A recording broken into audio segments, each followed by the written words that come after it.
Nabi Zakaria alaihi salam adalah salah seorang nabi dan rasul yang Allah utus untuk kaum Bani Israel. Beliau adalah ayah kandung dari Nabi Yahya alaihi salam. Hasil pernikahannya dengan seorang wanita mulia bernama Aliyahbi atau Ilyasha binti Fakuz. Ilyasha binti Fakuz adalah saudara kandung dari Hannah binti Fakuz. Sementara Hannah adalah istri dari seorang ulama besar kalangan Bani Israel bernama Imran. Imran menikah dengan Hannah binti Fakuz ini, maka lahirlah Maryam. Kita tahu Maryam adalah ibunda dari Nabi Isa alaihi salam. Jadi Maryam adalah keponakan dari Nabi Zakaria alaihi salam.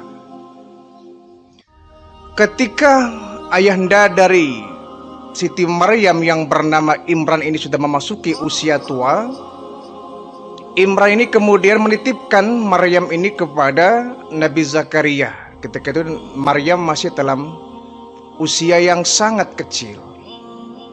Kata Imran, "Wahai Zakaria, sesungguhnya aku sudah sangat tua. Aku mohon, aku ingin menitipkan anakku Maryam kepadamu. Peliharalah dia, semoga dia menjadi seorang anak yang berguna." Nabi Zakaria ini sangat berbahagia bersama istrinya Aliyahbi memelihara yang merupakan keponakan sendiri, Maryam binti Imran. Nah, Imran dengan Hana ini merupakan pasangan yang pada awalnya dia bernazar ya, kalau nanti aku mendapatkan seorang anak, kata Imran, laki-laki, akan aku jadikan dia sebagai orang yang akan memelihara Baitul Maqdis ini. Tapi ketika Hana ini kemudian hamil, mengandung bahkan melahirkan, adalah seorang perempuan. Sehingga kata Hana, "Ya Allah, sesungguhnya aku dulu bernazar jika anakku laki-laki akan aku jadikan dia sebagai pengurus Baitul Maqdis ini, menjadi orang yang ahli ibadah di Baitul Maqdis ini. Tetapi engkau berikan hamba seorang anak perempuan. Nggak jadi masalah ya Allah, dan jadikan anakku nanti ini sebagai orang yang suka beribadah di Baitul Maqdis ini." Maka lahirlah Maryam. Di Maryam adalah keponakan dari Nabi Zakaria alaihi salam. Karena pada waktu itu Nabi Zakaria belum punya anak, maka dia sangat senang ditipi oleh seorang keponakan yang sangat cantik, yaitu Maryam.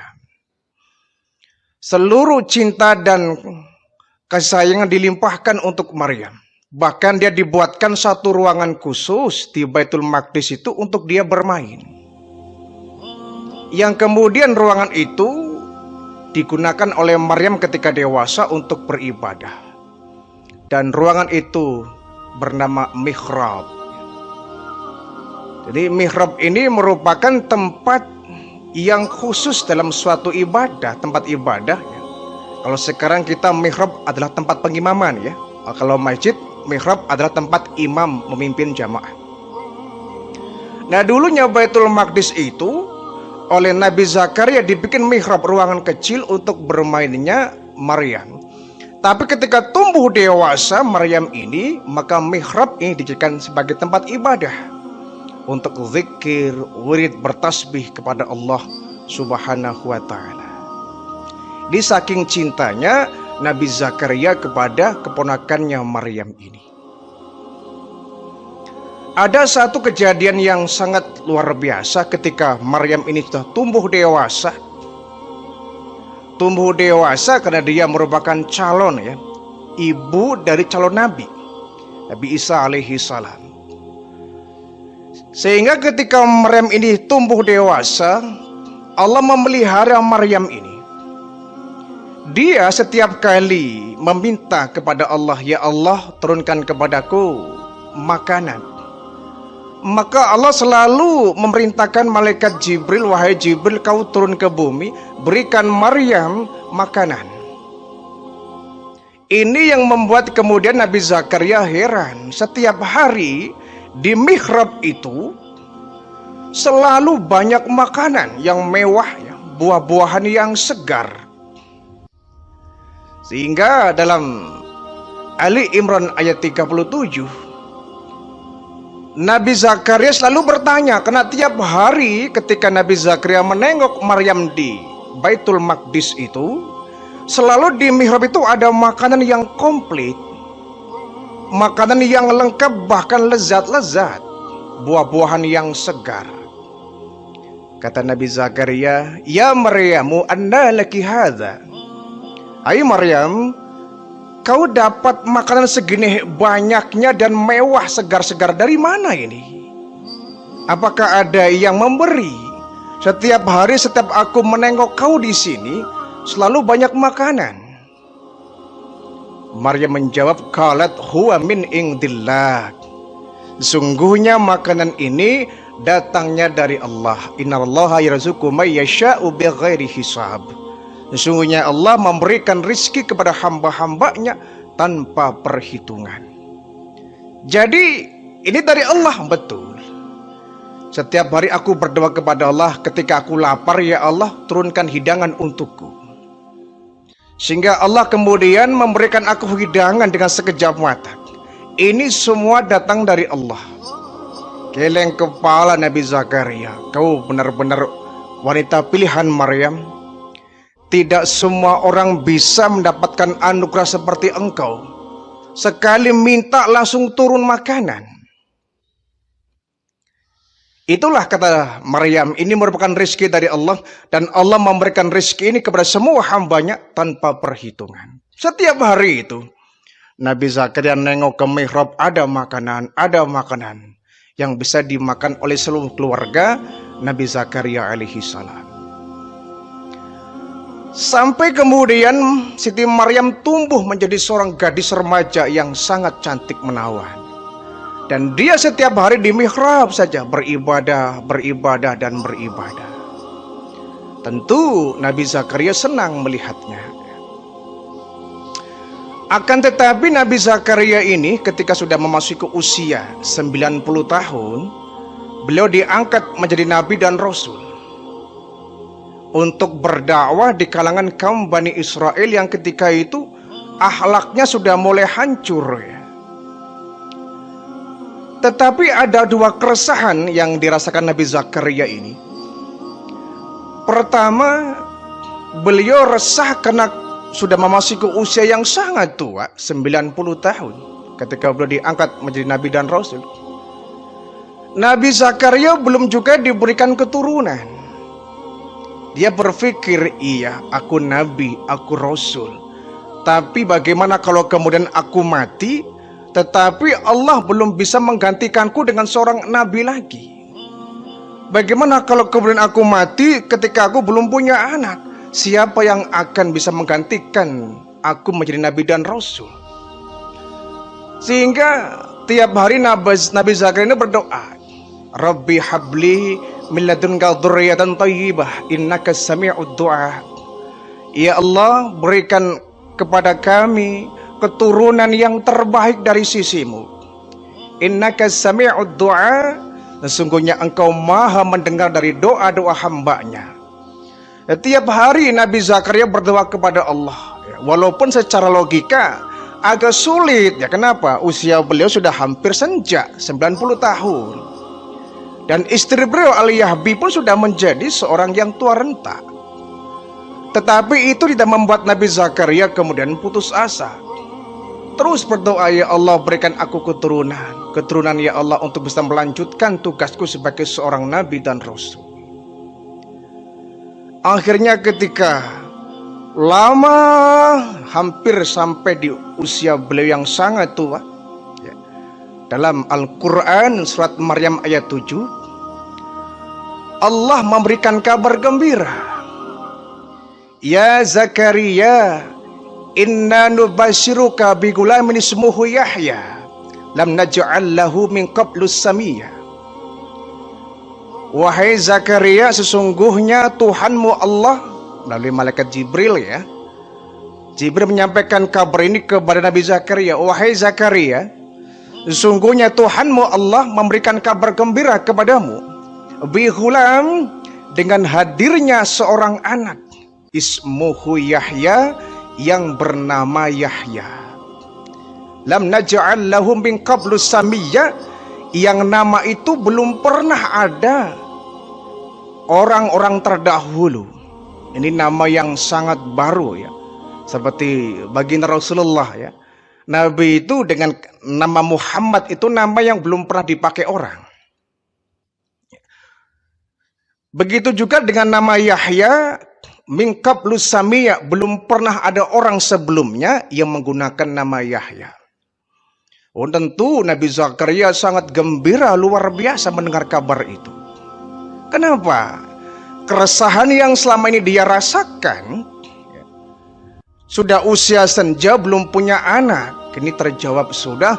Allah menanamkan benih janin kepada istrinya Al-Yahbi, bahwa kelak dia akan mendapatkan seorang anak. Maka kemudian mengandunglah Al-Yahbi ini ya, sebulan, 2 bulan, 3 bulan, sampai saatnya lahir ya. Lahirlah Nabi Yahya yang kelak menjadi Nabi dan Rasul. Satu keterangan mengatakan bahwa Nabi Yahya ini lahir 1 tahun sebelum lahirnya Nabi Isa alaihi salam, atau 1 tahun sebelum Masehi. Nabi Zakaria begitu gembira ketika lahirnya seorang anak, seorang laki-laki, bahkan ini merupakan calon Nabi dan Rasul. Sangat bergembira, sujud syukur ibadah semakin meningkat, perjuangan dakwah pun semakin giat, karena dia semangat hidupnya karena hadir seorang anak. Pun demikian Maryam yang melihat pamannya diberikan keturunan, yakni Yahya. Sehingga Yahya ini merupakan saudara sepupu dari Siti Maryam. Nah, kemudian kita ambil kisah singkatnya ya. Ketika Nabi Yahya ini dewasa, maka kemudian Allah pun memberikan keistimewaan. Yahya diangkat menjadi Nabi dan Rasul, mendampingi ayahnya untuk berdakwah di kalangan kaum Bani Israel. Nah, ada satu keresahan lagi ya. Keresahan yang pertama sudah terjawab dengan lahirnya seorang anak. Tinggal keresahan yang kedua, yaitu melihat begitu hancurnya perilaku umat kaum Bani Israel yang dihadapi oleh Nabi Zakaria alaihi salam. Untungnya beliau dibantu oleh putranya Nabi Yahya alaihi salam, sehingga anak dan bapak ini bahu-membahu untuk berjuang berdakwah, mengingatkan kaum Bani Israel yang ketika itu sudah rusak luar biasa. Perilaku mereka menyimpang jauh dari tuntunan Allah. Kitab Taurat, kitab Zabur yang merupakan pedoman untuk manusia sudah diselewengkan oleh kaum Bani Israel, sudah diinjak-injak, bahkan jadi bahan permainan. Sesembahan mereka kemudian beralih dari Allah menjadi sembahan kepada berhala. Sementara itu minuman keras sudah menjadi kebanggaan kaum Bani Israel ketika itu. Tindakan curang terjadi setiap pasar ya. Hampir para pedagang di pasar ketika itu semuanya berbuat curang. Perampokan terjadi di mana-mana. Pendek kata, perilaku kaum Bani Israel ketika itu hancur luar biasa. Nah, kemudian Nabi Zakaria bersama putranya Nabi Yahya, mereka berdua bahu-membahu berjuang untuk berdakwah mengingatkan kaum Bani Israel. Tetapi begitu sulit ya. Karena apa? Bani Israel ini memang kaum yang sangat keras kepala ya. keras kepala, keras hati itu. Sejak zaman Nabi Musa alaihissalam itu, kaum Bani Israel selalu membantah dakwah dari nabi-nabinya itu. Sehingga ini merupakan tantangan yang begitu berat dan sulit dihadapi oleh Nabi Zakaria dan Nabi Yahya alaihissalam. Tapi dengan kelembutan, beliau menghadapi kebobrokan kaumnya itu. Nah, apalagi ketika itu ada seorang raja bernama Herodus. Herodus ini raja zalim, raja kafir yang hidupnya selalu berbuat semena-mena ya. Dia sering sekali berbuat onar, berbuat kerusakan di permukaan bumi ini.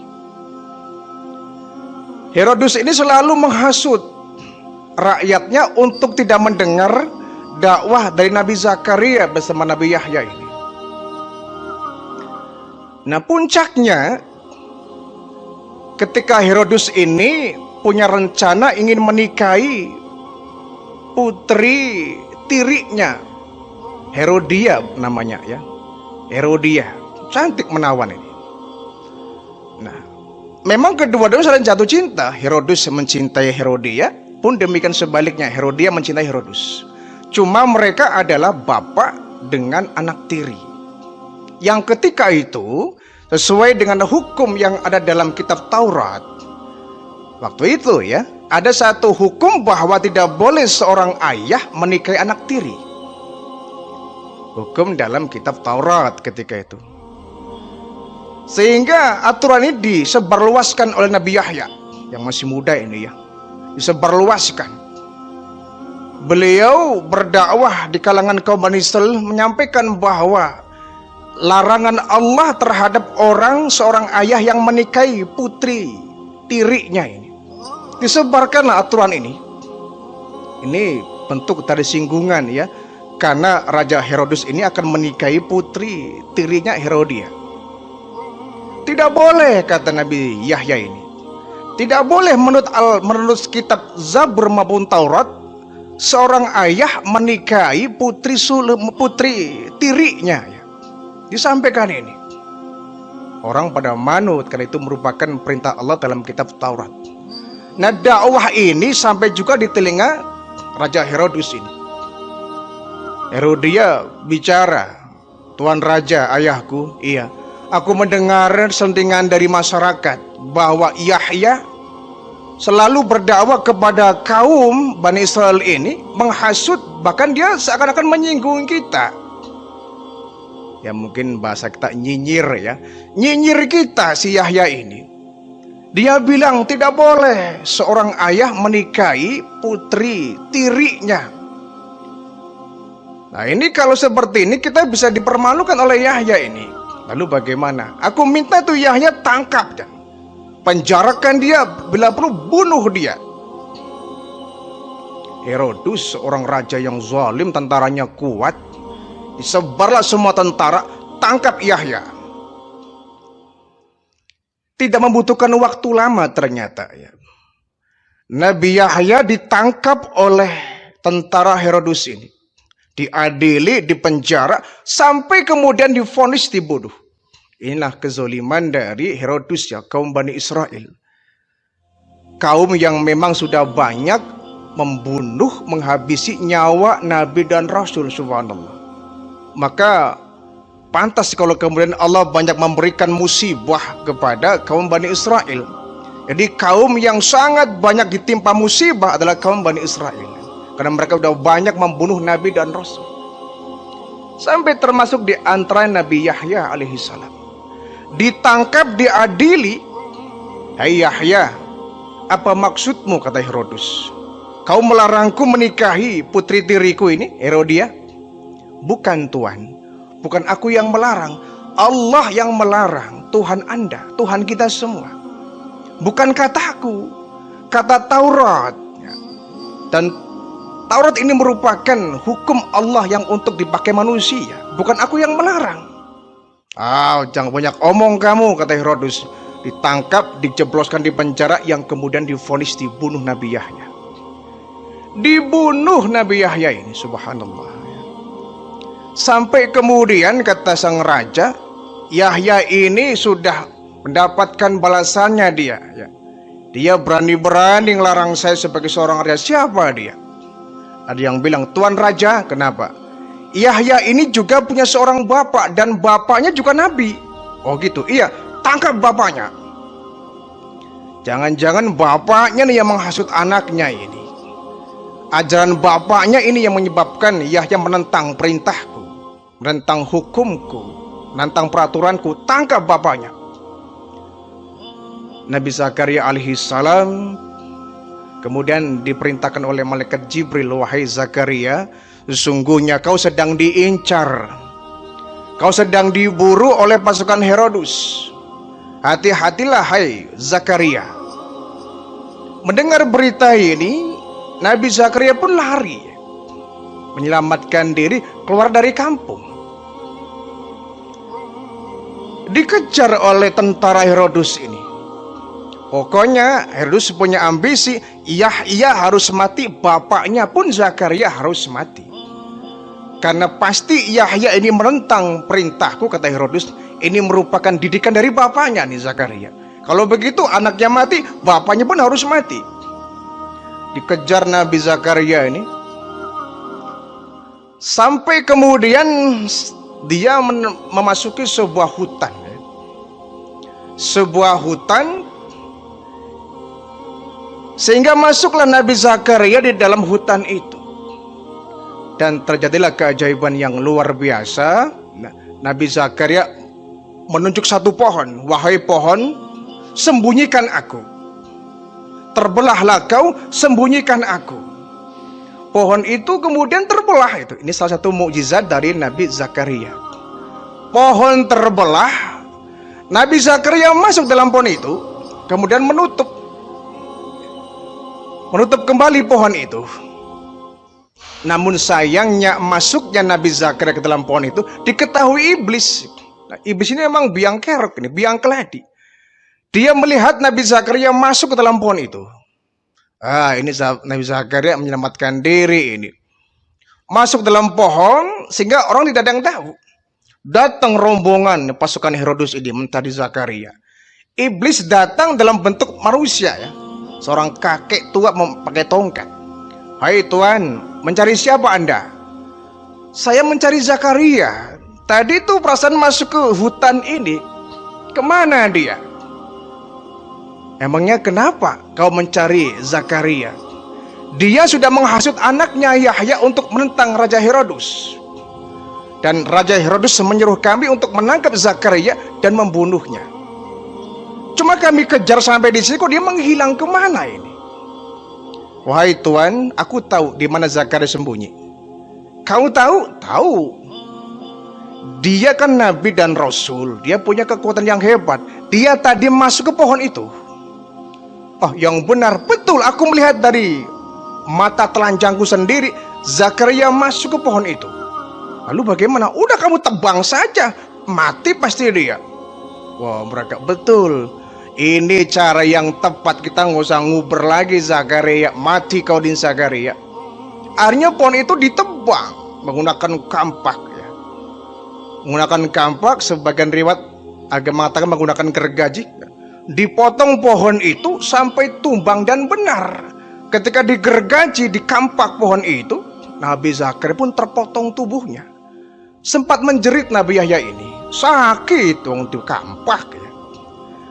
Kemudian kata Allah, wahai Jibril, kau turun ke bumi, sampaikan ke Zakaria, tidak usah menjerit, tidak usah menangis, bersabarlah. Kalau kau menjerit, maka akan aku cabut kenabianmu. Datang malaikat Jibril, wahai Zakaria, bersabarlah. Sesungguhnya kau meninggal dalam rangka kau mendekatkan diri kepada Allah. Surga menantikanmu. Kau nggak usah teriak, kau usah menjerit. Kalau kau menjerit sekali lagi, Allah akan mencabut kenabianmu. Sehingga Nabi Zakaria terpotong tubuhnya. Ini perilaku dari kaum Bani Israel yang sangat luar biasa. Tertawalah mereka itu hanya melihat tubuh Nabi Zakaria terpotong, darah ngucur kemana-mana itu. Iblis dijingkrakan, ini biang keladinya iblis. Seandainya iblis tidak melaporkan bahwa Nabi Zakaria masuk ke pohon itu, nggak ada yang tahu. Cuma iblis di mana-mana dia selalu mencari ya, cara bagaimana agar Nabi dan Rasul ini celaka. Karena Nabi dan Rasul adalah musuh yang paling berat menurut iblis. Sehingga Nabi Zakaria dan Nabi Yahya putranya, dua orang nabi yang menjadi korban dari kebrutalan kaumnya, kaum Bani Israel.